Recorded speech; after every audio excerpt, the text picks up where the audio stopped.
صداع جامد قوي. ايه الصداع اللي بيجي قبل المغرب ده؟ شيء صعب قوي. طبعا الصداع ده له اسباب كتيره قوي، وكتير مننا بنحسه خصوصا قبل المغرب كده بربع ساعه. بيبقى الموضوع ده من اصعب ما يكون، وبتبقى اخر ربع ساعه دي بتبقى اصعب ربع ساعه.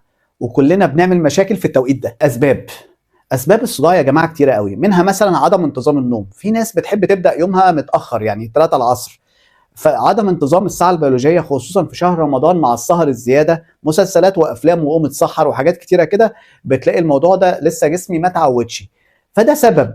من ضمن الاسباب العنيفه قوي موضوع عدم شرب الميه، او احساس جسمي نفسه بالجفاف. بمعنى انا ما كنتش مدي نفسي كميه ميه كافيه قوي، وده عمل لي جفاف داخلي، والجسم ساعات بيعبر عن احساسه بالجفاف بالصداع العنيف ده. وكتير قوي بقى من اخواننا اللي متعودين على شرب كميه قهوه وشاي ونسكافيه كبيره شويتين، دي اعراض انسحاب بقى. هو طول النهار ما خدش، وطبعا بتبقى الدنيا قد في دماغه قد كده صغيره جدا، متنرفز ومش طايق نفسه. مفيش قهوه، مفيش سجاير، مفيش شاي. طيب نعمل ايه بقى عشان نتغلب على الصداع بتاع نهار رمضان ده؟ حاول يا سيدي تشرب كميه ميه كافيه في اليوم اللي قبلها. عوض نفسك ميه كويس قوي، ظبط الميه، هتفرق معاك كتير. زود بوتاسيوم، يعني خد كده مزايا مع وجبه السحور بتاعتك مع البروتين اللي انت واخده.